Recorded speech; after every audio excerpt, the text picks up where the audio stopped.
Italian Football Podcast. Hello everybody and welcome to the Italian Football Podcast. I'm Carlo Garganese, joined as always by Nima Tavali. And on today's show, we will review match day 8 of Serie A as Milan go clear at the top of Serie A after a dramatic ending to their win over Genoa, which saw Olivier Giroud end the game in goal after Mike Magnon's red card, and Giroud making a big save to win the game at the end. Inter throw away a 2-goal lead at Bologna as Bologna deny yet another big team this season. Juventus take the bragging rights in the Turin derby with a redemption story for Federico Gatto. We'll also react to Paul Pogba's counter-analysis drugs test confirming the positive first test. He now faces a long ban and probably a contract termination from Juventus. Elsewhere, both Roman clubs win. The Frosinone fairy tale continues, while Napoli hosted Fiorentina in the big Sunday evening game. We also have more barely believable crimes against Premfacery. So please, can't even say the word. So please stay to the end and listen to those.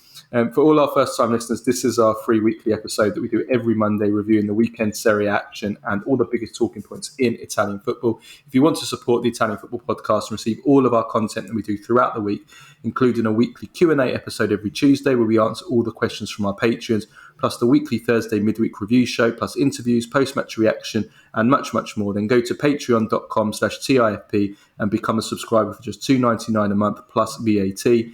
And now you can also sign up to be a paid subscriber on Spotify.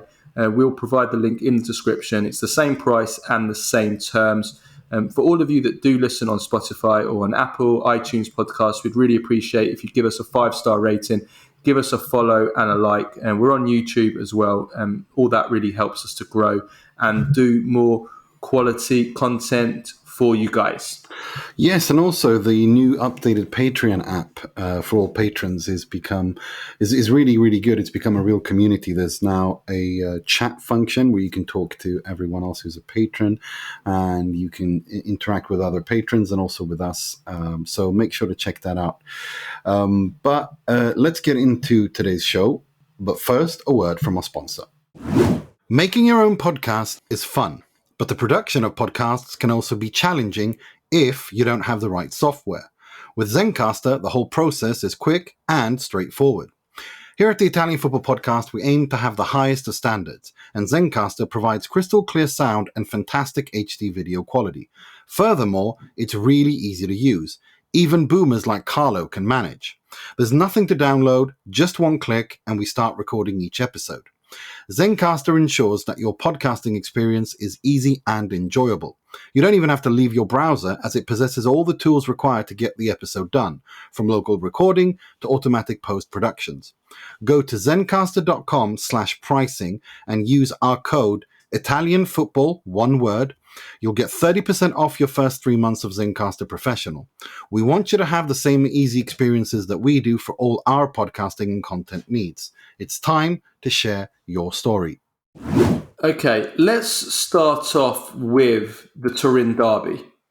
It was the big game of the weekend, and Juventus get the win, 2-0 victory against Torino. An industrious Juventus. I don't know if that's how we want to describe it, or I could be crueler and call it Brexit Juventus, which is a coin, Brexit ball Juventus, which is a term I coined last season because Juventus was scoring so many goals off corners, and that was basically their way of scoring. And they scored both goals off corners in this game, and their only other big chance in the game came from a cross.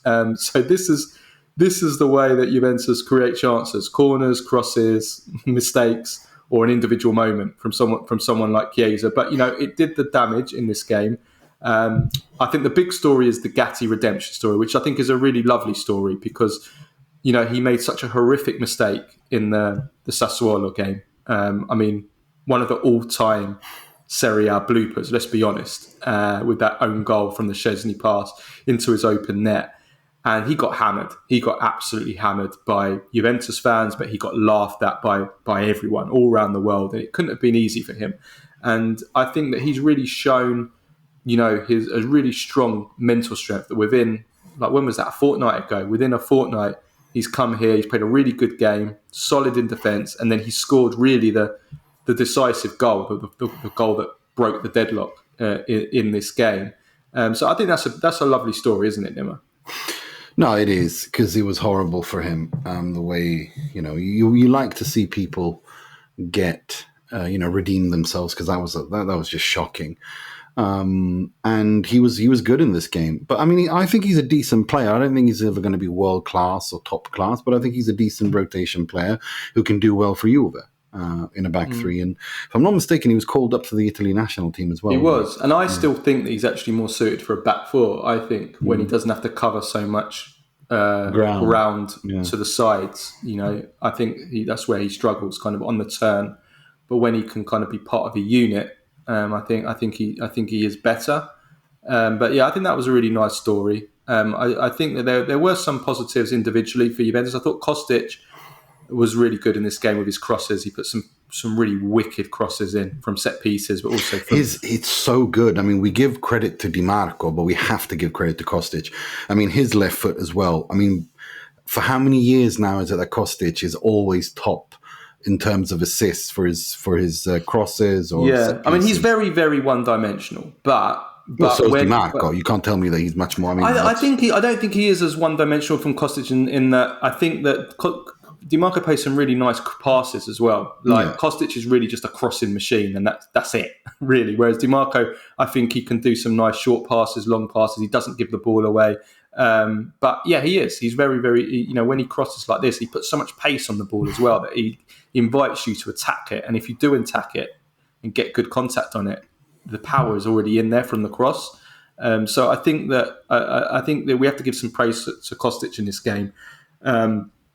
I also want to give a bit of praise to Moise Kean, because I mean, in the first half of this game was terrible. It was unwatchable, but I thought he did really well. Like, I mean, just his battling qualities, just his hold-up play was actually not too bad. I thought he had a great finish for the goal that was disallowed. It was correctly disallowed. It was offside, but it was an amazing finish into the top near post, top corner.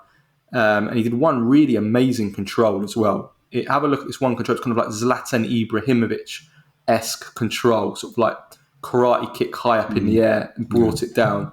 And he also was called up for the Italy national team as well. So, I want to give a word of praise for Moise Kean just for the I work. think he's looking. Yeah, I was going to say. I think he's found himself again, if that makes sense. I think he's looking balanced on and off the pitch. I think he's found his role in the team, and he's accepted it, and he's just working hard. I think. Yeah, I mean, I don't want to go over the top, but I think like he has got to a point now where he's kind of showing that he's got something to offer. We all know that there's weaknesses there. I mean, he has his head down. His awareness and of others is really just not good enough. He's head down. I think I joked once that, you wouldn't want to be in a car with Moise Kean driving, because he'd be head down all the time, not looking at what's going on, the traffic. But, I think he did quite well in this game. I mean, the other positive was the Juventus defence. I mean, they conceded no chances in this game. Three clean sheets in a row since that Sassuolo game, and the defence really has tightened up. I mean, the Lecce game, Lecce didn't have a single shot. I think they had one shot in the entire game off target, nothing on target. Torino created nothing in this entire game. I think it was their first shot on target was in the 87th minute or something. And then in the Atalanta game, Atalanta did have a few chances and maybe just deserved to win, but they didn't really create that much. It was just a few chances. So considering it's away at Atalanta, I think Juventus defence did pretty well in that game as well. So, I mean, Juventus have tightened up since that Sassuolo disaster. In terms of the offensive side of the game, I'm not changing my mind at all. I'm not impressed by it. They only create chances off corners in this game, and that's not good enough. But, end of the day, they won. And the table, if Milan and Inter, I mean, let's remember as well, we'll come on to Milan and Inter. Inter dropped 2 points, but Milan were 3 minutes away from dropping 2 points as well. If Milan and Inter are going to continue kind of being this shaky after international games, then Juventus can have their say. As badly as I think that they're playing offensively, if those two teams are going to continue dropping points, then Juventus can maybe they can kind of stick around with him. We'll have to see how they do when they play against Milan and Inter themselves. Juve are 2 points off Inter, and they haven't really played well. I think Milan have had a fantastic start to the season. 7 wins, 1 loss. And that loss coming in a drubbing against your crosstown rivals. And the way you pick yourself up after that is really, really impressive. So it's quite clear. I mean, Marcello Lippi always said, the Serie A really begins from match day 10. Before that, it's preliminary rounds. Well, I'd say Milan have had a fantastic start to the season. Inter, very good start. And Juve as well. So the 3 of them, it could be a situation. I was talking with our good friend Patrick Kendrick the other day. I said, I think we're going to have a classic Inter v Milan v Juve trident for the Scudetto this season. I don't think Juve will go all the way, but I think they will push for it. Yes, I do think so. Yeah, I mean, I don't think Juventus are playing anywhere near well enough to challenge for the Scudetto. But if Milan and Inter are going to drop points or play like they did this weekend after tough midweek games, then who knows? Just want a word on Torino though, Nima, because before we go, I just we have to pay tribute to Max Allegri, who is writing history now. He is the coach with the most wins in the 3-point era in the Serie A, 289 now. He's the 3rd ever for number of wins in the Serie A, behind only Trapattoni on 352 and Nereo Rocco with 302, which means this season he could overtake Nereo Rocco as in second spot for the coach with the most wins in the Serie A. Sorry, who's first? To repeat, who's first? Trapattoni. Trapattoni, 352. And he's way out. 352 matches won in the Serie A. Nereo Rocco, 302. Allegri, 289. That's truly remarkable. It's unique. He's the coach with the most wins in the 3-point era, and the 3-point era started 94-95 season. 289 wins, and that's truly, give credit where credit is due. He is a fantastic coach, and he's a winner.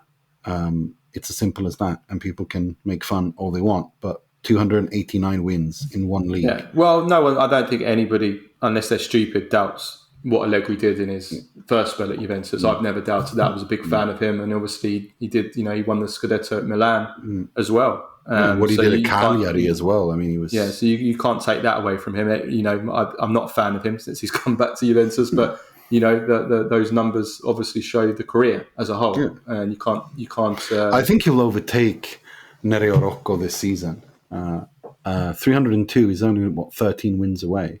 Yeah, which is not. Of course he will. Yeah, so he should overtake them. Yeah. So that's pretty cool, to be honest. Yeah. No, impressive. Very impressive. A word on Torino, though. Torino were awful in this game. Awful. Absolutely shocking. I'm annoyed. You know how much I rated Ivan Juric and wanted him to take the next step, but this is unacceptable. He's not taken the next step. He's stagnated, as has Torino.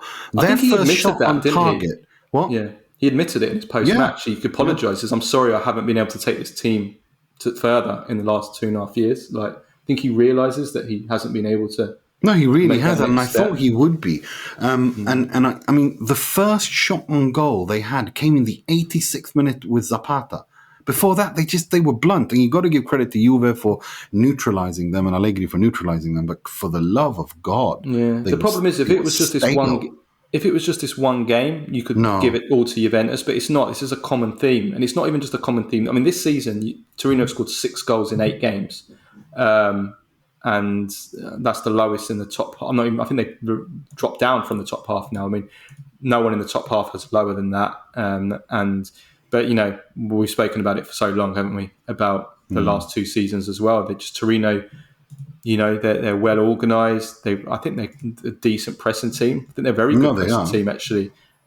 He seems to be really good at all that other stuff. He's actually not bad at developing players as well.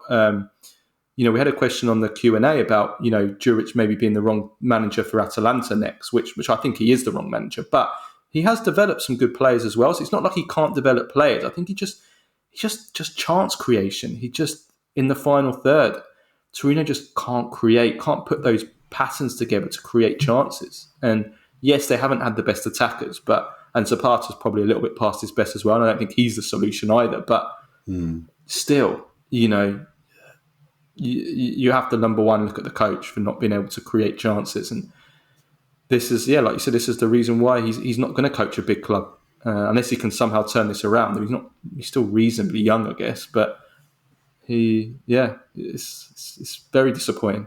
Very disappointing.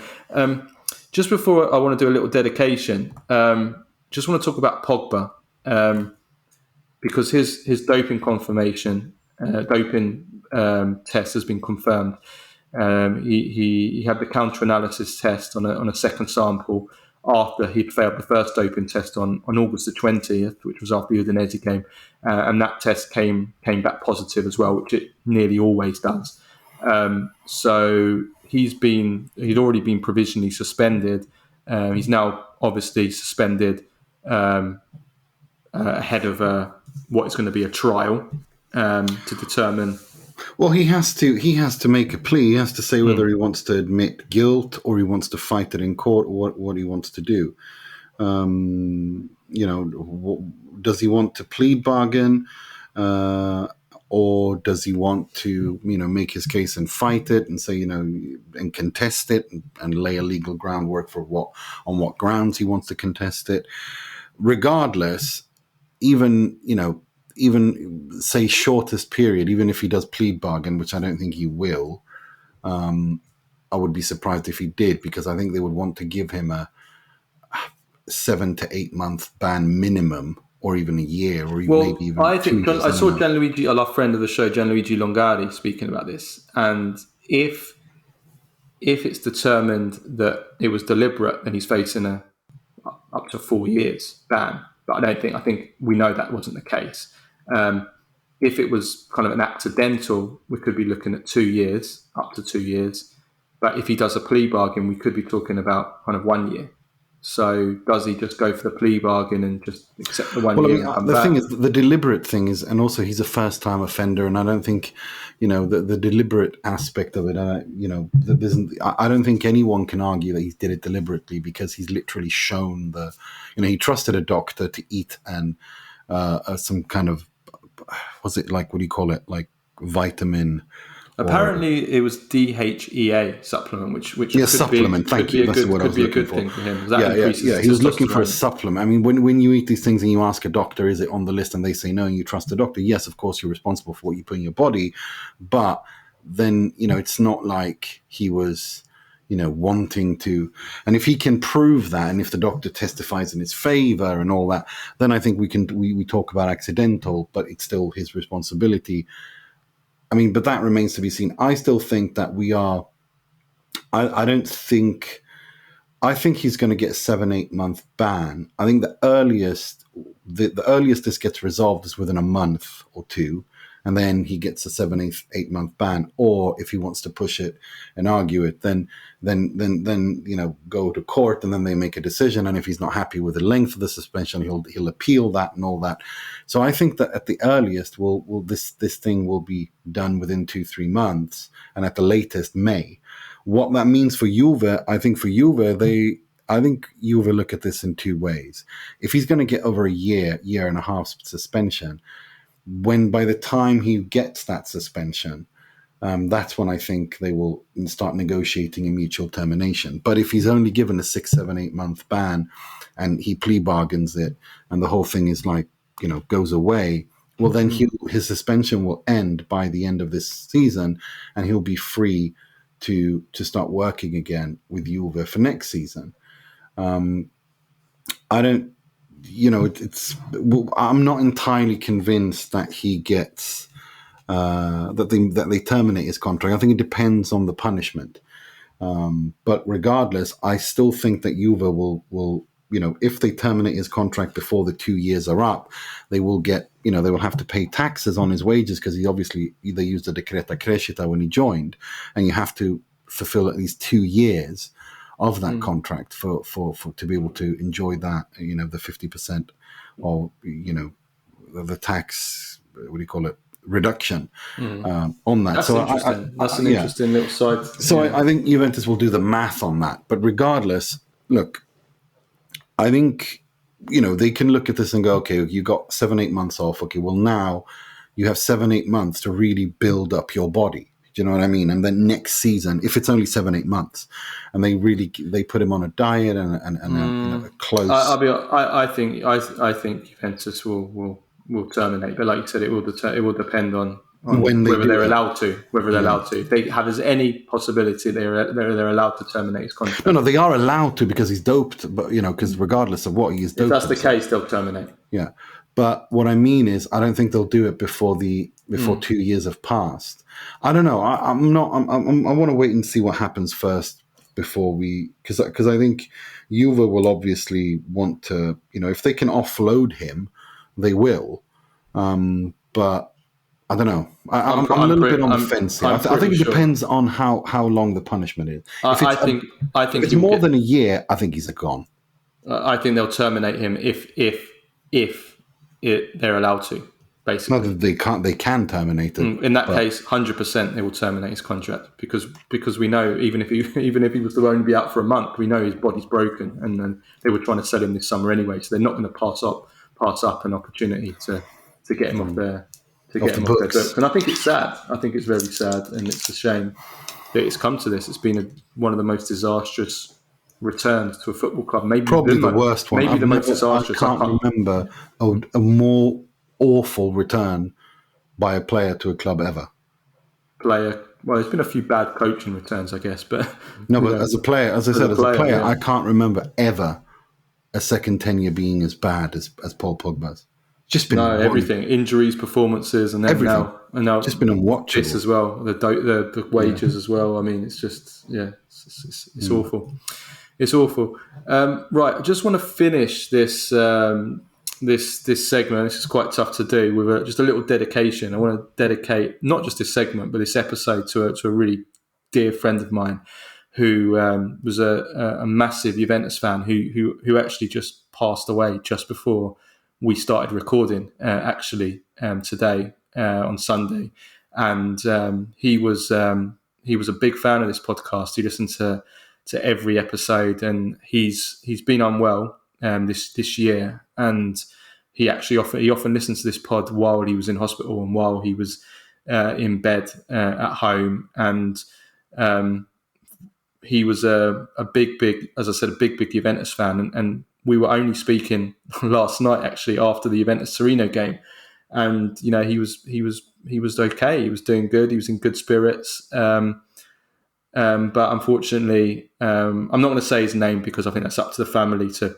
announce and everything. But the last thing that he messaged me was when is Allegri going to change his tactics and start playing some entertaining football? And that was 9:30 on Saturday evening, and that was the last time I spoke to him. And then I just found out today, and I'm totally gutted.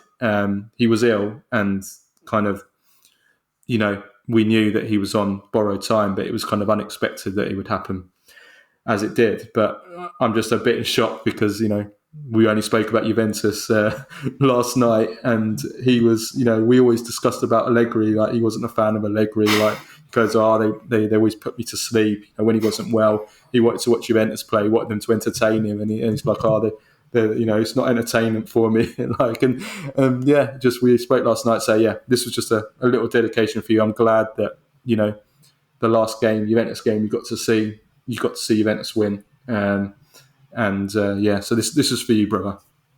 That's all I wanted to say. Okay, right.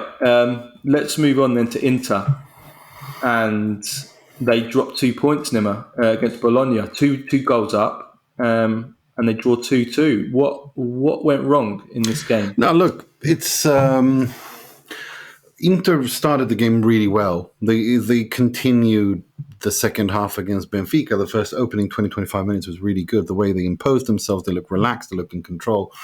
But the problem is that when they went 2-0 up after that fantastic Lautaro goal, Lautaro made a mistake. He made a silly mistake, conceded a penalty, and they scored. Sommer was close to saving it. But that's the thing that annoys me so much, is the fact that Inter suggests the way that after that they concede a penalty and immediately after going 2-0 up and conceding a goal, the fact that it seems that Inter looked mentally fragile. And this has been something that's been going on at Inter for a couple of years, even under Antonio Conte. And I thought that we were past this stage. But this seems to be an issue with Inter. They look nervous, and they just lost all their groove and all their jazz, and they just were out of it and looked scared.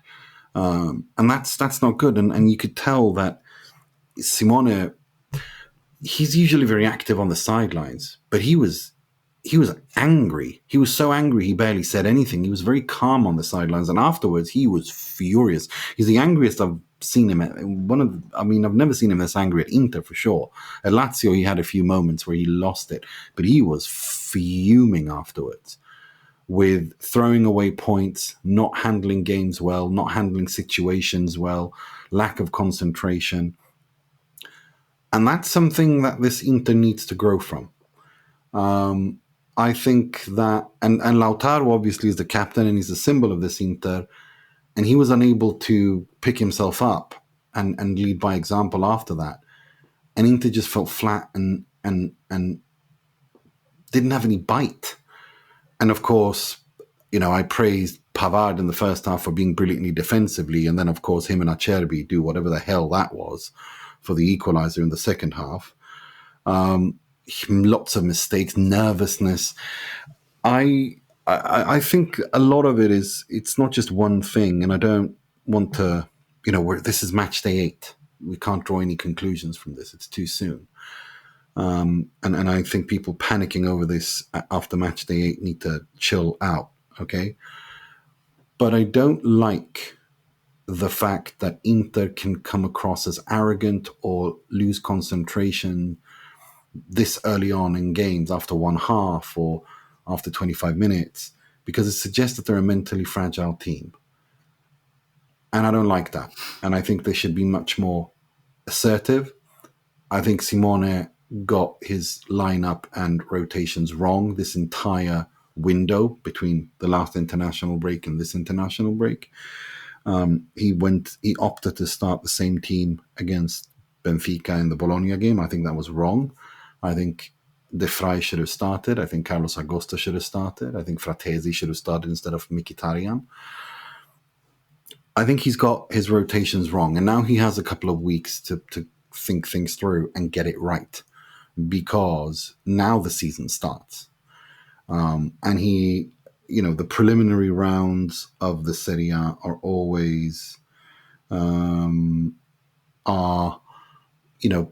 Lippi famously said, is, before match day 10, it's the preliminary rounds. Everyone's just getting warmed up, and you need to collect as many points and bank them as much as you can. And Inter have done well. 6 wins, 1 draw, 1 loss is not bad.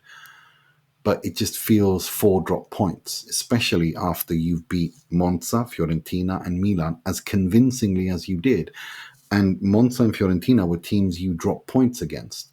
Well, those points you dropped last season against them, well, you've gone and just thrown them away against Bologna, and Sassuolo, teams you beat at home. It was 6 points then. You took only 1 point. From Fiorentina and Monza at home, you only took 1 point. So yeah, it's unnecessary. It's unnecessary. How much of this is down to the post-Champions League dip? Because after the Real Sociedad game, Inter looked tired against Empoli. They won 1-0 and they were in total control of that game, but albeit against an Empoli team that had lost every single game heavily. So it was a terrible Empoli team. And then as a result, after that, the next game was Sassuolo, and they then dropped the points against Sassuolo. And then obviously this season as well. And I had a little look back last season and Inter's record after Champions League midweek games and the weekend game straight after.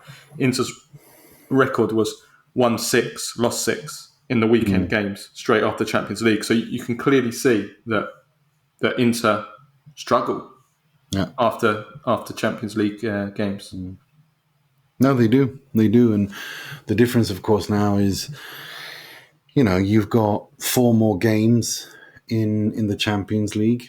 and so before Christmas, and that's not too many, but it's still, now the season begins because Inter play Torino away. If I'm not mistaken, they play Torino away immediately after the Serie A begins, or restarts again. They play Torino away. They have Salzburg at home, Roma at home, Atalanta away, Salzburg away, and then Frosinone at home. Now, you really have to win both of those games against Salzburg, and you can't really afford to drop more than, well, they have to beat Roma, they have to beat Torino. They can afford to draw Atalanta or Torino away, but one of them they have to win, and Frosinone, of course, they have to win at home. So it's unnecessary. It doesn't give them these drop points against Bologna and Sassuolo, because it could have given them a perfect eight start. It would have given them some room, and now they don't have that. So it is what it is. But I think at this point, I'm glad to see Simone's reaction. I'm glad that he got angry, because I think it's sometimes, he's been a very modern coach. He's been this kind of, leadership by consent, win the hearts and minds, and and lead that way. But I think sometimes getting angry, and like I said, the Gothenburg saying, bring your plum beep out and smack it on the table and say, for fuck's sakes. Do you know what I mean? Like, come on. That is the best of the Swedish sayings, I have to say. That's a very Gothenburg saying. Like, get angry and smack it on the table and say, come on, sort yourselves out. And I think he did a little bit after. I'll tell you what, Lautaro definitely slapped it about with that goal. I mean, that was a sensational goal. That was amazing. What a rocket, top corner. And his goal record this season, he's got 10 in 8 in Serie A. And he's only the third player in the history of Inter to reach double figures in the first 8 games played of the season, after Giuseppe Meazza, 1935-36, and Antonio Valentin Angelillo, who got 16. That's 58-59. 58-59. So we're talking about over 60 years ago. Yeah. No, he's writing history now. I mean, he's taking that step that, honest to God, I have no problem admitting it. I never thought he would be a bomber. I always thought he was a 9.5 or a 10.5. Now he's becoming a bomber, a real bomber. And it's just truly remarkable to see. I just want him to continue. I just want him to, like I said, not, when he makes a mistake as a captain, that he immediately picks himself and the team up, because it annoys me, because if you've only conceded 5 goals in 8 games and you've lost 1 and drawn 1, that's too much. You have to react. You have to be able to. You can't lose a 2-0 lead at home. And same thing with Sassuolo, losing leads at home. Like, that's just unacceptable. That cannot happen. Yeah. We have to give a word of praise, though, to Bologna, because I tipped them at the start of the season, and a few people, I said at the start of the season that I think that they're going to cause a lot of trouble to the big teams, and that they are a dark horse for Europe. They are. And a few people laughed at me, naming Patrick Kendrick, who tipped them for relegation. Who tipped them for relegation? He tipped them, but he said they could probably get relegated. He was having a laugh, wasn't he? There's no way he said they were going to get relegated. He said that to me in a WhatsApp message. Yeah, because he was winding. I can't even know. There's no way he said Bologna. He was just winding you up. Okay, Patrick, you can there's confirm no this. way This. The Bologna was going to get relegated. This is my revenge for him having a go at me about DiMarco versus Beckham. Oh, it was so funny. No, that really pissed him off. He really he hates DiMarco. He absolutely hates him. No, he doesn't hate DiMarco. He doesn't hate DiMarco. What he just thought, he woke up early in the morning, because I was talking to him that day. He's like, I've not even had my morning coffee, and I listened to your pod, and the first thing I hear is DiMarco, Beckham, and then he listens to a French radio talking about, what was it, Zidane equating Del Piero with Zidane or something like that, and he was just like, okay, this is too much. this is too much in the morning. Like he was like, but no, he doesn't hate the mark. Well, anyway, Bologna have had such a hard start to the season. They've played Milan, Napoli, Juventus, and Inter already in the first 8 games. They've got 3 draws from those 4 games, and I think they played well against Milan as well, and they dominated the second half in that game. To be only a few points from Europe after this starts the season, I think is very, very impressive. And Motta, the job Motta's doing is magnificent. I mean, I don't know how it finished last season, but going into the closing weeks of the season, I remember reading that after he had joined Bologna last season, that they were in the top 4 for points earned based on if you added up the points from when he took the job until the end of the season. If you look at this season, he lost against Milan at match day 1, but he drew Napoli, Juve, and Inter. And Juve and Inter were away. So it's impressive. He beat Bologna and Empoli at home, and then he drew Monza away and Verona away. And so, he's doing a good job. There's no doubt about that. He's doing a very interesting job. I like him. I think he's got a big future ahead of him, Motta. I think he plays that progressive football. He has the clear passing patterns, and his players are always comfortable at coming out, playing out of kind of dangerous areas in their own half rather than booting it away. And I think the other thing that's really telling is that players want to play for him as well. Like, look at the players that signed. Players like Carlson, Christensen, Freuler. You expect these players to have moved to clubs bigger than Bologna this summer. Christensen actually said that he joined Bologna because of Motta, as he saw him as the best manager to help him on his journey to become, well, he said one of the best in the world. I think he's maybe got bigger ambition. There's nothing wrong with that. I think his ambition's a bit too big. But, I mean, it shows, doesn't it, that, it shows kind of how Motta is seen. The other thing I want to say about Bologna is, and I might have to put our hands up on this eventually, is Joshua Zirkzee. After I slagged him off after the first game against Milan. He's been brilliant since then. Well, I don't know, brilliant, but he's shown signs of brilliance. He's had some moments of brilliance. His moments of brilliance. There's something there, because I got a minute, when I watched him in that Milan game, and having seen him kind of last season, and who was he at in Italy before? Was it Parma? He was at for a while. Who was he at a couple of years ago? But anyway, terrible touch, heavy first touch, really messy, kind of lazy kind of player. Couldn't get it under control. Kind of ball would bounce off him, like Lukaku-like touch. Didn't shoot very cleanly, and I just thought, what is this guy? But whatever Motta has done with him, he's done a great job developing him, because he's a handful. He's very strong. Defenders bounce off him. He's really good, kind of protecting the ball. And he has improved that touch and that link up this season. I mean, he really caused Juventus all kinds of problems. And again, Inter in this game, he scored the equaliser, didn't he? So he's an interesting player, because these kind of players these are the strikers, aren't they, nowadays in modern football? These kind of big, kind of Zlatan kind of players that when they can hold the ball up like that, they're a huge asset. So. He's grown on me. He has grown on me.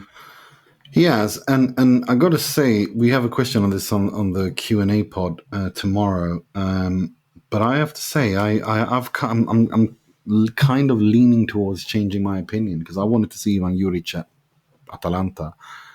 I think I'd rather see Thiago Motta there, to be honest, as his next step, because it'd be very interesting to see what he can do replacing Gasperini, playing 3 times a week. I think that's what I want to see as well. And we have to give praise to Calafiori against Inter, because what a monster he was in this game. He just didn't give Inter playing centre-back as well, wasn't he? Yeah. Which is not his natural position. Yeah, because they had an injury crisis, Bologna had 3 of their first choice players out. The only criticism I do have for Motta is defending post on corners, not putting the man on the other corner. That Acerbi goal was just so easy. Just head it on target, goal, because you didn't have someone on your post. So that is one criticism I have of Motta, but otherwise very, very, very impressed. Let's move on to Milan then, who take advantage of Inter's slip-up and go top on their own. 2 points clear now. Beating Genoa 1-0, but only just. They scored an 87th minute winner. Which was controversial. We have to talk about that, because I've watched it so many times and I still can't tell whether it hits his hand or hits his arm or not. This is the thing. We have to talk about what is a punishable, the shoulder is not handball. It's everything below the shoulder that's punishable. And where his position of his arm is, it is horizontal with his shoulder, so it is not you can't say it's a natural position, okay? The question is exactly what you said, and I agree with you. I have looked at it with 5K, in grainy. I don't know if it touches below his shoulder. I think it looks like it does, but I can't say conclusively. I really can't. But I have to say, and then in situations like that, the referees are told, if you can't, you have to let it go. You can't erase a goal if you can't conclusively see that the ball touches his arm. Or if you give it, you can't turn it around. Well, exactly. That's what I mean. You can't turn the... Either way, you stick with your original decision. Yeah, you can't do that if it's not conclusive. And I don't think it is conclusive. I don't think anyone can tell me it's conclusive. Well, unless you see it for definite, you can't really guess on it, can you? I mean, it's one of those that could have hit his hand, but we just can't know for sure. But again, when we say handball, we mean everything below the shoulder as per defined in the laws of the game of what is a punishable offence. Like, what is handball? It's everything below the shoulder. So does it touch him? I think you can say with 90% certainty that it does, but you can't say with 100% certainty, and so you can't overrule it. You really can't. But it looks to me, I think it's not a wild assumption here to say that, well, based on gravity and Isaac Newton's laws of physics working in Italy as well, when the ball, the way that the ball hits and the way that he moves, I don't think it's a huge assumption to make that the ball hits his arm. It's I think that's a good way of putting it. Yeah. So to me, that is I think it shouldn't have stood, but I don't think it's this kind of. But you can't give it though if you don't. If you can't see it, you can't give it. So they can't. They're not allowed to do that. If he had taken away that goal based on those images, he probably would have been suspended because he would. It's beyond his authority, if you know what I mean. Yeah. And that's just how the. But that was just part of a crazy ending, crazy ending. One of the craziest endings to a Serie A game we've seen in a long time. And this was, and I have to say, until that Pulisic goal and everything that happened afterwards, this was a terrible game. It really was. This was, again, another unwatchable game. Nothing happened in the game. There was barely any chances in the entire game for either team. It seemed that all for the world it was going to finish as a goalless draw. And then obviously Pulisic scores. He came on as a sub at half time. And it was a good finish. He's a good finisher, Pulisic. We said that last week, didn't we? We said like his dribbling, his one-on-one is a bit, can be a little bit predictable. No, he's not a good one. He's not a one-on-one, but he is good at getting into the positions, making those runs into the box, attacking the space, and he is a good finisher. And I think he showed that with this goal. He scored some key goals already in Serie A. I was ridiculed by some people when I said that I think that Pulisic, before the season started, I said I think Pulisic is going to be the first US men's national team player to become a star at a traditionally big European club. I feel very good with that prediction because the way that he comes clutch, no matter how you feel about this goal, he continues to score important goals for Milan. And not just these kind of 2-0 goals, but 1-0 goals. These important goals that in Italy, they're the ones they count as being the winning goals, scoring the first goal to give you the lead. These are important goals, and he keeps doing it for Milan. And this time he did it as a substitute. And he's really looking like a fantastic season. And I have to say about Milan, look, 7 wins, 1 loss.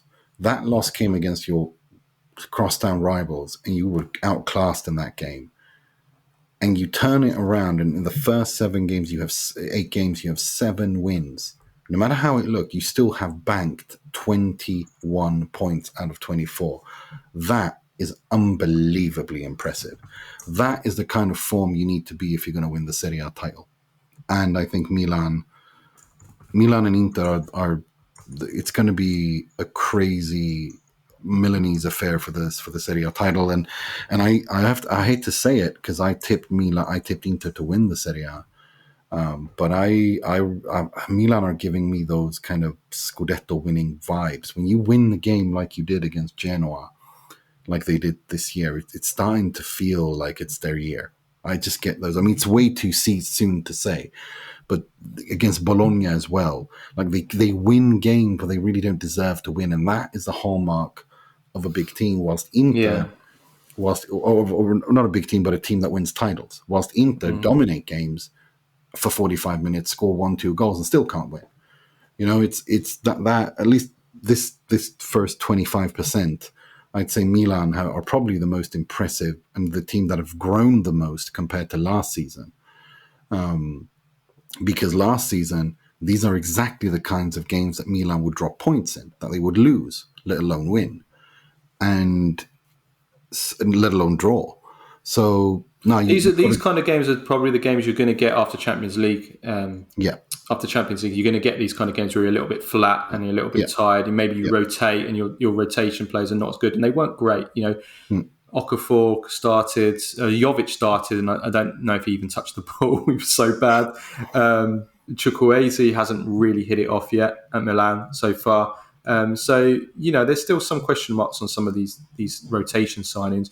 Musa, who I was really kind of eager to see, and I thought started quite well at Milan in his first appearances, has been really bad in the last week. So there's still some question marks there, but, you know, they got the win, and that's the key thing. But we have to talk about Giroud going in goal for the end. I mean, again, talking about football, the kind of things, the beauty of football and what we love to see. I mean, that was amazing to see. Magnon get sent off, and it was a shocking. What was he shocking doing? Red card. It was. I tweeted. It was Harold Schumacher against Patrick Battiston, 1982 World Cup. Yeah, it was shocking. Me in the head. I mean, it was awful. I think he has to get 2 matches minimum for that, right?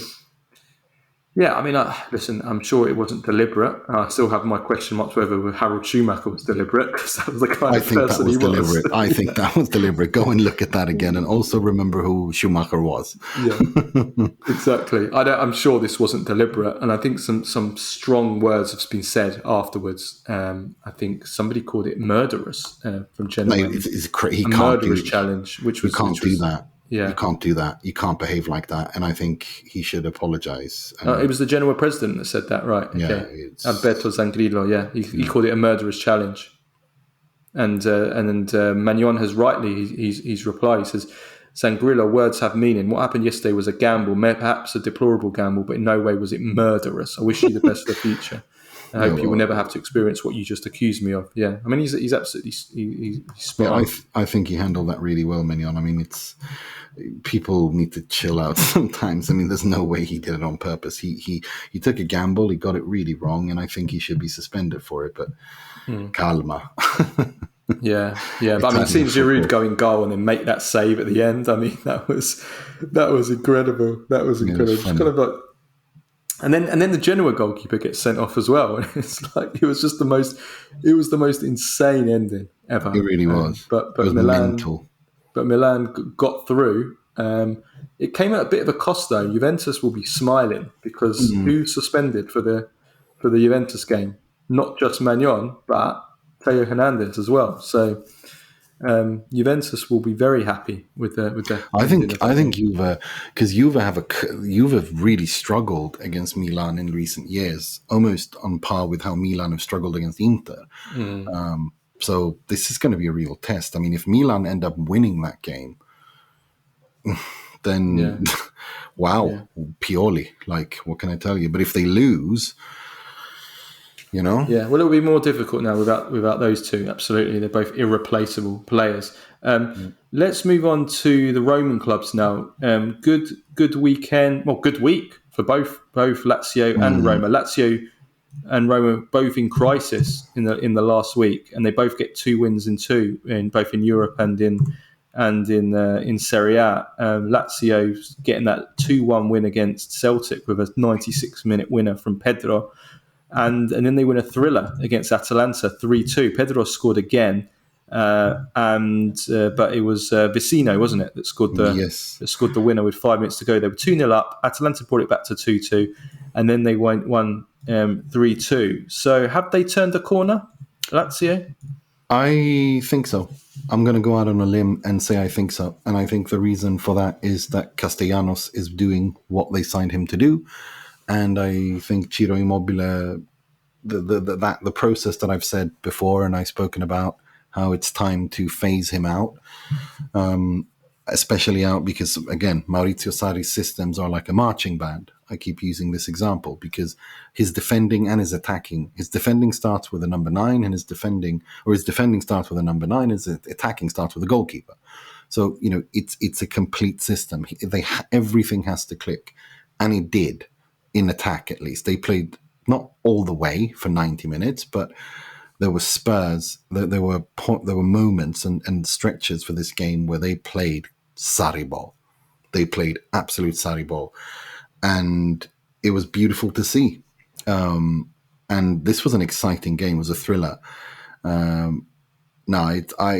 think this is something to build from. This has been such a difficult period for him, for Lazio, and they've turned it with, now they can look upwards and onwards. And again, like I said, they can actually top their Champions League group, which is insane if they do that. And I think Sarri, the way that he's spoken seems to have had an effect on the players as well. It suggests to me that they want to fight for him, that what he says, they listen to, they take it on, and they believe in him. They love the football he plays. I think the biggest story from this game was Castellanos again. Castellanos scoring, he got an assist as well. Yep. Man of the match performance, let's say. No doubt. And Rovella was good too. I have to say, I actually was impressed by Tati Castellanos against Milan as well. I thought he was one of the only Lazio players that I actually thought he did well in that game against Milan. And obviously Immobile started, didn't he, against Celtic and was pretty poor. I'm wondering whether Castellanos keeps his place in the team now. I am wondering. Well, like I said, I think, like I opened up the segment by saying, it's starting to work because Castellanos, the number 9 or the attacking player in the Sarri system, has to fit the rest of the system, and he does. Ciro Immobile doesn't. I mean, it's a good option to have to throw in from the bench, Ciro Immobile. But no, I think it's time to phase him out. I think their biggest mistake was not selling him in the summer. I really think they should have sold him in the summer, where he is in his career and the money that was being offered. I mean, come on. Yeah. But yeah, I think we're seeing a changing of the guard, and I think that it's going to work now for Lazio. And the thing is, when it starts working and Immobile isn't on the pitch, and he, who knows what happens in January? He could leave, and maybe they can do something else. Who knows? Yeah. Okay. Roma as well. They get a big win today, 4-1 against Cagliari. I think the big question from this is, how many goals will Lukaku score this season? Give us a prediction here, because he's now got 7 goals in 8 games since joining Roma. And remember, he joined Roma completely unfit as well, because he had basically done no running for like the whole summer. Some would argue since he left Inter for Chelsea, but that would be 7 and 8, 5 and 6 in Serie A. How many goals do you think he's going to score this season? In the Serie A or overall? Both. All competitions. Go on then. I think he gets 15 in the Serie A, and I think he gets 20 overall. 25 overall, but 15 in the Serie A, 15, 17, somewhere there. 15 to 17 in the Serie A, 20 to 25 overall. Yeah, I'm going to go 25. If he stays fit, 25, maybe even 30, because they're going to play a lot of games in the Europa League, and they're in a weak Europa League group, and he's just scoring for fun at the moment. He really is. Well, we have to talk about Dybala's injury, don't we? I mean... Well, we'll see how bad it is. I mean, Mourinho's spoken after the game, and Mourinho. Well, apparently the Roma physios are quite optimistic about it. My initial impression was it was a hit. I always feel like when it's a hit, the chances are good for you. It's an impact injury rather than. But maybe there was some kind of twist in there. Maybe Mourinho said that Dybala was not optimistic and that Dybala knows his body the best.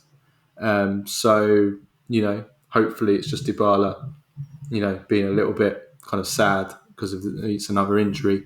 Hopefully, it's just an impact injury, in which case I think he'll be back for the next game. If it's anything ligaments or anything like that, then yeah, it's not good at all. He's got 5 goals in the Serie A after he's played 6 games, I think, and he's got 5 goals. Lukaku. Dybala? Yeah, no, Lukaku. I was just thinking out loud, and I'm thinking, I don't. Yeah, I feel very confident with what I said. I hope Dybala's okay. Well, Belotti's doing well as well. Belotti's got 5 goals this season as well, Belotti, and he was a really great finish. Yeah, but you people disrespect Belotti so much that it's not even fun. Like, give the man. He's a good player. No one's ever said that he's a world. To be fair, if you score 0 goals in a season, you've got to take a little injury. Bit. He had a difficult injury. He didn't score 0. He scored 4 last season. He scored 0 goals in Serie A last season. Yeah, but he was off all year, and after a very difficult injury. And come on, I respect Gallo. I think Gallo is a hard worker. Never is Belotti's biggest defender. Like, I'm Dumfries' biggest defender, and you're Belotti's biggest defender. Respect Gallo. Cagliari though, Ranieri's got to go, hasn't he? He's going. I think he's going. I don't think it will matter. Because I had Empoli as the worst team going into the season, but I feel I was wrong. Cagliari are dreadful. They are genuinely unwatchable. Yeah, they are.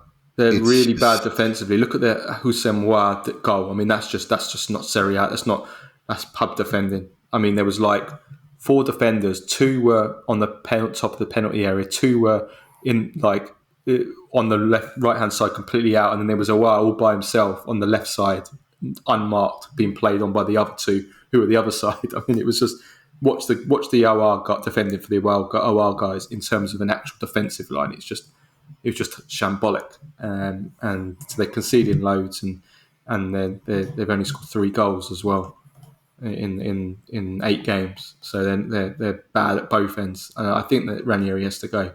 I think they need somebody that will just have a little bit of a go.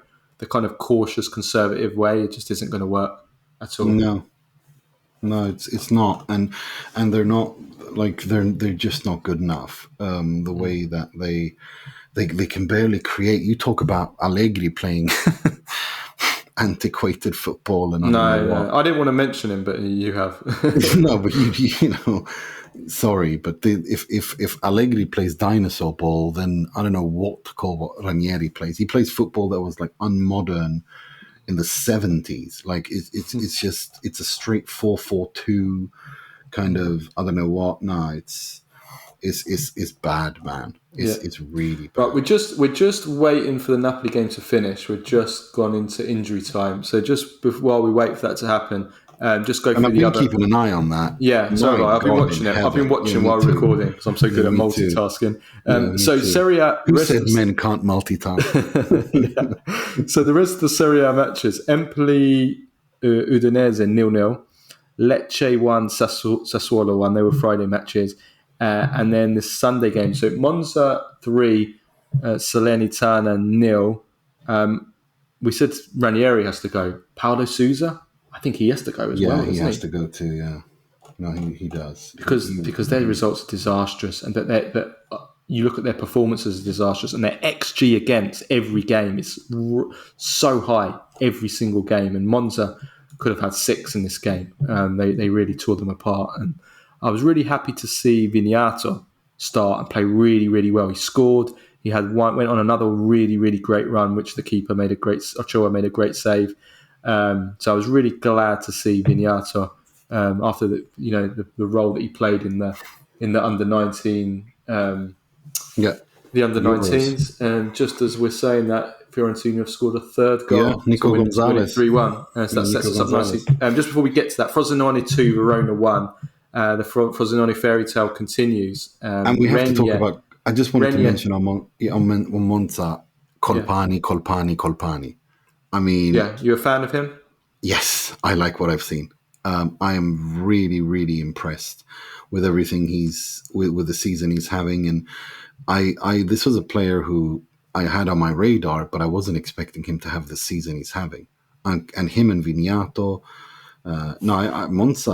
Yeah, I like Monza. They play a lot of Italian players, a lot of Italian youngsters. Colombo's there as well. Palladini plays football, develops them. Yeah, they're a good team.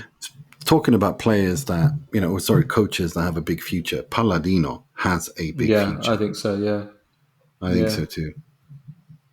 We had a question, didn't we, on the Q&A on Tuesday about coaches that develop players, and I think he's definitely he fits into that bracket definitely. Now we have to talk about Napoli. Well, just before we do talk about Napoli, let's just Frosinone. Yeah. So Frosinone win 2-1 against Verona. Their fairy tale continues. Renier scored on his debut, which was nice. But there's only one player to talk about, and that is Mathias Sule, who was absolutely insane in this game. He had something like 6 shots on this game. He hit the post twice. He scored. He was dribbling. He was cutting inside. Di Francesco compared him to Berardi after this game. I have to be honest. I'm pleasantly surprised how good Sule has been for Frosinone. I didn't think he could be this good. Certainly not this fast, because I saw him at Juventus and I wondered, did he lack a little bit of pace? I mean, there's no doubt about that lovely left foot he has, the technique that he has. But I wondered whether he had the ability to kind of beat his man and do all this, what he's been doing for Frosinone. I mean, he's been incredible so far. Did you see the game? I mean, he could have had a hat trick. Yeah, he hit the woodwork twice. Yeah, he had a good goal. He was by far, in my opinion, the best player on the pitch by a mile. He was unbelievable. He was unbelievable in this game. Yeah, it was genuinely a joy to watch him. Yeah, and I have to say, I didn't up for Italy. There's that possibility. But I mean, I had to say, when he went on loan, and Juventus were considering actually selling him outright this summer, I have to say I wasn't against Juventus selling him, because I was unsure. I mean, I'll be honest with you. I didn't think he was a Juventus level player. I didn't think he would be a Juventus level player. Now I've seen what he's done so far for Frosinone, and I'm thinking maybe he is in the right system. Obviously, Allegri's system is the wrong system for him. He can't play in a 3-5-2. He needs to play as a winger, in a winger system. So that didn't help him under Allegri, of course. Maybe he needed to play under a coach that, whatever you want to say about Di Francesco, he is good at developing players, youngsters. If nothing else, he's good at developing youngsters. So maybe he was the right coach for him. And also let him have a full season. Same with Colpani. I hope nobody tries to pick him up. Leave him there for the entire season. Let him finish the season. Let him have a full season there, and let's see what we're dealing with afterwards. I don't like it when I'm surprised. I have to say, I'm very pleasantly surprised. I didn't think he would. He had this in him. Not this fast, anyway. But we'll see. Like you said, we'll see if he can keep it up. Okay, let's move on to Napoli now, because the Napoli game has finished, and a bit of a disaster for Napoli. They've lost 3-1 at home to Fiorentina, and they deservedly lost. And let's be honest. Yes, they did deservedly lose. And it's incredible, because I thought that Napoli had turned a corner. No, they'd won 2 games in Serie A, and the game against Real Madrid, they went toe-to-toe against Real Madrid. They probably just about deserved to lose that game against Real Madrid, as we said in our pod on Thursday. But I thought that they went toe-to-toe with them. I thought they were really good in the second half against Real Madrid until Modric came on, until Valverde scored that goal that ended up being an own goal for merit, kind of out of nothing. But what we did see in that Madrid game is that Napoli cannot defend at all. Defense is shocking. And we saw that again in this game. Shocking defence in this game. Conceded another 3 goals. That's 6 goals conceded in 2 games. 9 goals already conceded in Serie A this season. 5 goals already conceded in 2 games. 4 goals conceded in 2 games in the Champions League.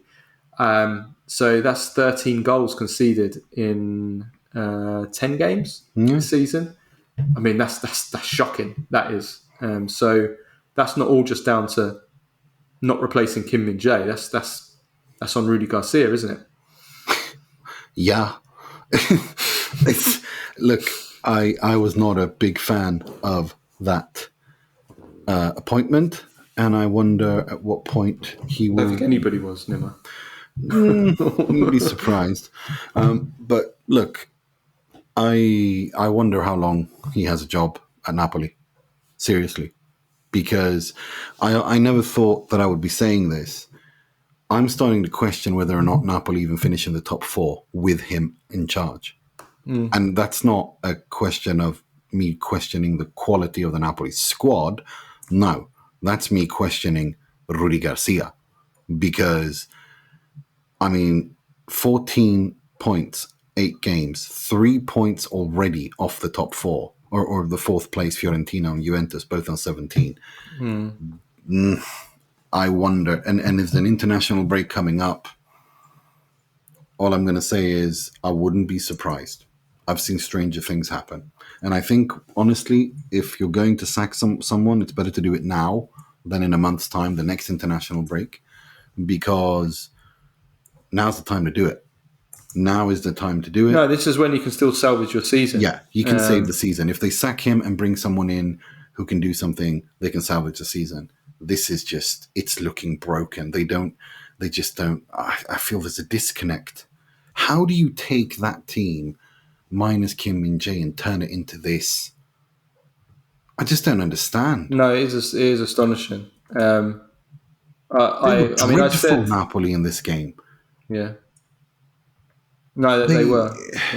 They were dreadful. They were the criticisms that I had against Garcia's Napoli in the first games of the season, where there was just the team was disjointed between the departments, big massive gaps, too easy to play through, too easy to open up, too easy to create chances. Yep, everything. I had that big criticism of them during the Lazio game, during the Genoa game especially, and then I thought they turned it around. Like, they were better against Bologna, and they destroyed Udinese and Lecce. But obviously, we have to consider the opposition there. But then they also went toe to toe with Real Madrid, and I was ready to not give Rudi Garcia the benefit of the doubt, because I don't rate him as a coach. But I was ready to kind of say, well, maybe Napoli have enough in their players that they can kind of overwrite the coach a little bit. But then again, bang, we see in this game again that the importance of a coach. We've seen again how important it is to have a good coach. And if you have a bad coach, he can even destroy a really quality team like Napoli. And that's what's happened. And once again, and unless there's an injury there that I haven't seen, he's taken Osimhen off again while Napoli are chasing the game at 2-1. In the 76th minute, he takes off Osimhen. Now, I don't understand. If I'm mistaken and that there was an injury that I didn't see, we're reacting to this straight after full time. He's taken Osimhen again off. How the hell can you take off Osimhen when you're losing 2-1? It's insane. That's a sackable offence on its own. How can you take Osimhen off? You're losing 2-1. I mean, do you want to get sacked? Do you want him to? Do you want him to? I don't understand what he's doing. What is he trying to do? Is he trying to get Osimhen to leave the club in January? Like, what is he doing after he took him off in the game against Bologna? Was it Bologna when Osimhen had strong words against him? They had a little bit before that. It was the Bologna game, wasn't it? Yeah, I think so. Yeah.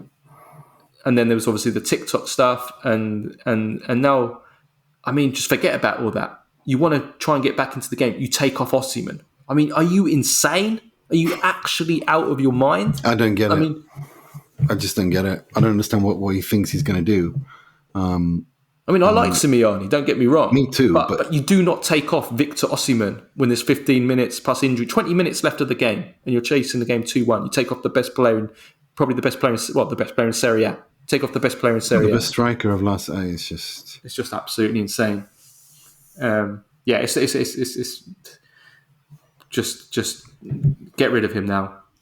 Seriously, I can't believe I'm saying this, but yeah, I never thought I'd say these words, because I think even a limited coach like this guy can't screw it up as bad as Napoli being in risk of missing top four because of the quality. No, I'm with you. I don't think it's a guarantee. I don't think top four is a guarantee. No. And I'm even starting to think, when you said the other day, and I was almost laughing at you about the fact that do not discount Union Berlin or Braga from finishing above them. Well, I thought that was insane. Having watched Braga and Union Berlin play and seen how bad they were. Well, You can't bank on Napoli with Garcia against anyone. No, you can't. I have. It's such a mess. It's almost impressive what he's done to this team. No. Yeah, and I have to say, I can't believe Fiorentina are where they are in the league. I really can't. And I'd like to stick up for Italiano and praise him where I can, because I like that modern brand of football. How are Fiorentina fourth? Joint fourth? No. They're joint third. They're joint third with Juventus. They've got 17 points. Yeah, they've moved above Napoli. Yeah. How are Fiorentina? I don't know how because I don't even think they've played well this season. No, Fiorentina. They've been awful in Europe. Did you see them against Ferencvaros? I can't. It's just embarrassing. 2-2 they drew, but it's shocking.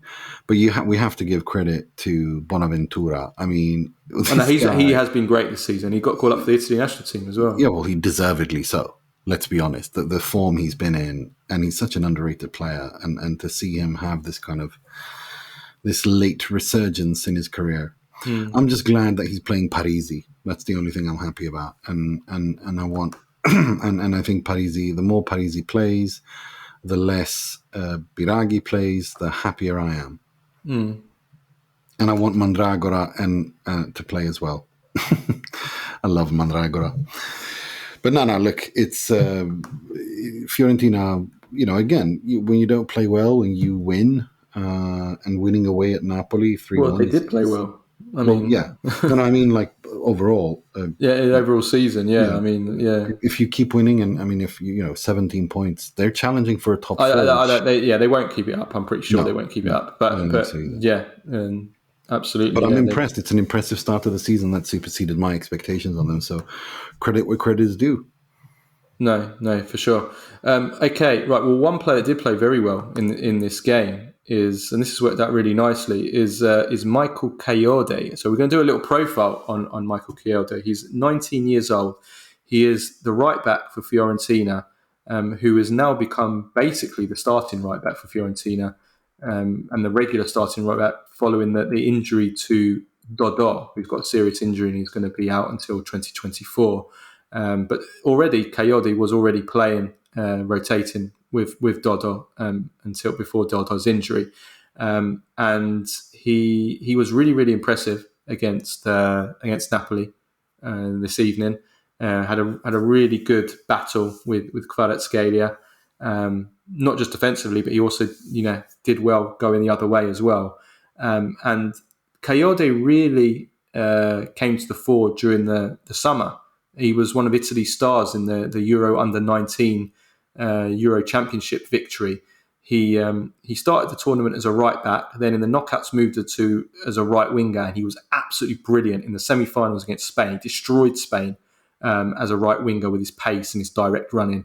And then again in the final, he was fantastic, and he scored the winner for Italy against Portugal in the final to complete what was a really, really excellent tournament for him. He's very fast, physically very, very strong, big upper body, kind of a bit like, I guess, comparable to Destiny Udogie in the sense that he's like a man in a boy's body already. He's very good in the air. He's got a really good leap on him. He's got an insane long throw, like one of the longest long throws I've seen. So if you're ever playing Brexit ball, which I don't think Italiano will ever play, but if you ever need a long throw into the area, Sean Dyche maybe might look at him. But he's now been promoted to the Italy Under-21 squad, and Arsenal are interested in signing him and sent scouts to watch him in the win against Cagliari. So he is a player. Apparently, they've been scouting him for a good few months. Apparently, so he is somebody that is getting eyes from bigger clubs, including in the Premier League. And he's doing really, really well. He grew up in the Juventus youth system for 7 years before leaving for Gozzano, and then he went to the Fiorentina Primavera team a couple of years ago, and now he has developed and been promoted into the senior teams, and he's actually paid, listen to this, €30,000 a season right now, contract until 2025. Fiorentina, though, are working on a new deal. So this is a player that I'm really, I'm really excited to see his development because he was fantastic in the summer, and I think he's done really well at Fiorentina so far. Miller.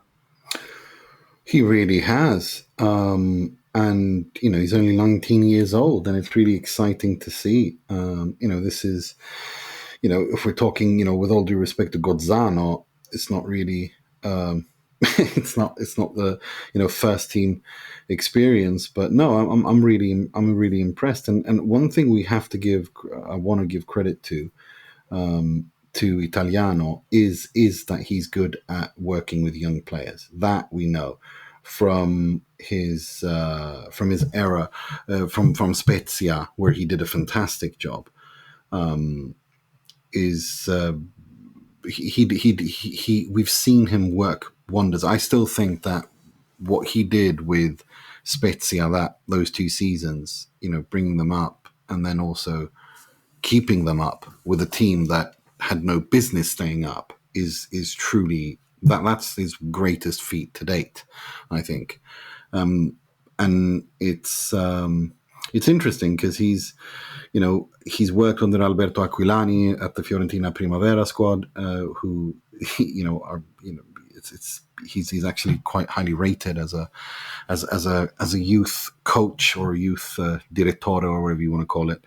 It's really he's looking interesting, and it's fun to see these new young Italian players coming up. Teenagers. We don't have that many teenagers in the Serie A who play regularly now, do we? So it's nice when they do, when we get to have... No, and this is why I cried about it so much in the summer. Give these guys a chance because, you give them a chance and this is what can happen, Kayode developing Fiorentina... Sorry. Just to give a context, Fiorentina have... They're one of the best sides. They're one of the best youth setups in all of Italy. And he's won 1 Primavera Coppa Italia and 2 Supercoppa Primaveras. So we are talking about, and he was also, if I'm not mistaken, part of the under-19 squad that won the Euros. If I'm not mistaken. Who's that? Sorry, yeah, the under-19s. Yeah, the under-19. Yeah. Yeah. So he has it's an interesting generation that Italy are producing. And this is why I say play these guys. I mean, he was a part of the under-19s, and so was Vignato. Vignato is now starting to get some. He started today and played really, really well against Salernitana. Play these players, give them a chance. Don't let them just rot away. And they're 2 of the most exciting youngsters in Serie A. So absolutely more of the same of that. Okay, right. Let's finish off with Baggio and Premface of the week. Okay, Baggio. Who you got for Baggio this week? I've got Colpani for his goals and his start to the season. Lautaro's goal, of course, and Lautaro's performance this week has been against Benfica as well, because I thought he was unbelievable against Benfica, even though he didn't score. But yeah, for me, Lautaro's goal against Bologna is up there. One of him or Colpani. Yeah, I'm gonna go for Sule. Sule for me. I thought he was magnificent. Even Pedro for Lazio at his age scored 2 goals this week, so that was nice little story as well. Okay, Premface of the week, as always, quite a lot of competition this week. Martin Keown calling Lens Lyon is such a quintessentially Premface thing to do. It's insane, isn't it? It's just commentating on Lens versus Arsenal in the Champions League, and you call them Lyon. I mean, repeatedly too, from what I understand. It wasn't just one time. And Joe Cole come out with what is now the 2023 modern version of can he do it at Stoke on a wet and windy Tuesday night. This is the 2023 Premface version of that. What is their obsession with Brentford? I don't know. But this is like the modern version of that, which is Brentford are tougher than insert foreign team. That is the new. So What Joe is this Cole. obsession they've got with Brentford? Like, it's like Brentford has become some sort of, I don't know. I know. It's like It is. That's what I said. That Brentford are the 2023 version of Stoke. Yeah, That's what they are. The new Stoke. Really good. That's a really good. Yeah, they are. They're the new Weird. Stoke. They're used as the Weird. example that foreigners, that they won't be able to hack it against Brentford, because they are the Premier League English through and through. And Did you see our good friend Rory the Tory waffling about about how you football fans should unite around Liverpool? His speech, his Rory the Tory promoting socialism, eh? Yeah, it was The irony. It was hilarious how he was going on about how you should unite around Liverpool's banner because this is bigger than just one game, and I don't know. It was the most incoherent word salad I think I've ever seen. And this is the thing, and he does this time and time again. The thing is with people like him is that they use terminology whose meanings they don't know, but they've heard it so many times on social media, and they think that if they use it, it makes them somehow relevant. I used to do that too, but then I had my 10th birthday and stopped because I was told by my parents to not use words whose meanings I don't understand. Most people stop doing that around 10, 11. Rory the Tory doesn't. It's truly remarkable. But yeah, no, it's not non-stop. We got a late entrance though. While we were recording, our Premface hunter Samuel Venturous, he sent it in. So Alan Pardew has been on Shock Horror Talksport this evening. It's always Talksport, and he's been complaining about why Calvin Phillips is not getting in the first team at Manchester City. Yorkshire Pirlo isn't good enough. and he said, and I quote Alan Pardew, I quote, Pep played Kovacic and Bernardo Silva instead. I don't understand it. Why doesn't Phillips get in ahead of them? So there you have it. Alan Pardew thinks that Kovacic and Bernardo Silva are not as good as Calvin Phillips. But that doesn't surprise me at all, because when Alan Pardew was West Ham manager, he used to play Marlon Harewood ahead of Carlos Tevez, and he used to play Hayden Mullins instead of Javier Mascherano. And that is true. I know it was. I remember I was in uni then. This was around 06-07, wasn't it? This was, after the 2006 World Cup when West Ham I was in uni. I remember this vividly because I was in uni. Tevez eventually managed to break his way into the first team and basically saved West Ham from relegation. But Mascherano didn't know. Maybe not till the very end. I think he struggled. Hayden Mullins had that shirt nailed on. Mascherano was there watching on, and then, oh my God, just hilarious, isn't it? Absolutely hilarious. I remember Alan Pardew because that was he got them. Didn't he get them to the UEFA Cup final? No, FA Cup final. FA Cup final, Cup final, which they lost to Liverpool in that crazy game in Cardiff Millennium Stadium. That's right, 3-3, wasn't it? And I remember this vividly because one of our patrons, who is a good friend of mine, I went to uni with him, and his hatred, rancid hatred of Liverpool was one of the most. He's a West Ham fan, and this his rancid hatred of Liverpool started because of that final, and he just never forgave them for not allowing West Ham to win the FA Cup final, and he still to this day hates Liverpool with a burning passion, which is hilarious. He's a good friend of mine. He was when I was in Milan in February. I was with him. And we spoke about it. And yes, it's still all these years on. He still absolutely hates Liverpool because of that FA Cup final loss. Hilarious. I bet he's enjoyed the last week then of VAR and replay gate. I bet he loved that. He's been so happy, and the thing that the they're complaining again today, the Liverpool fans, because have you seen it against Brighton? Because when Liverpool scored the second goal they got the penalty to go 2-1 up,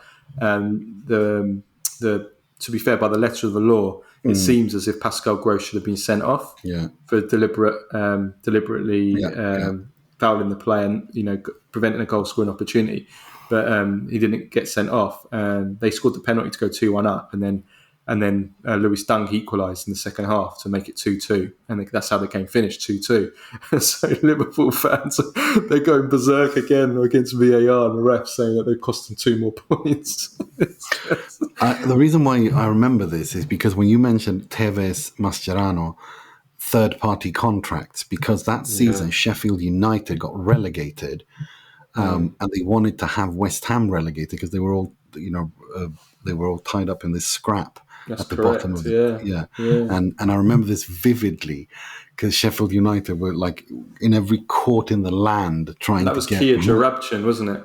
Yeah, it was Iranian. So we've come full circle.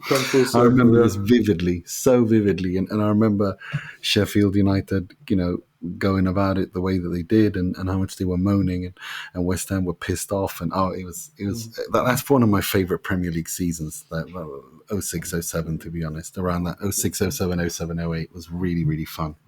Good years. Yeah. It was. Okay, right, let's leave it at that. We'll be back on Tuesday for the Q&A, and then later in the week where we'll preview the Italy Euro 2024 qualifiers against Malta and England. Yes, at Wembley.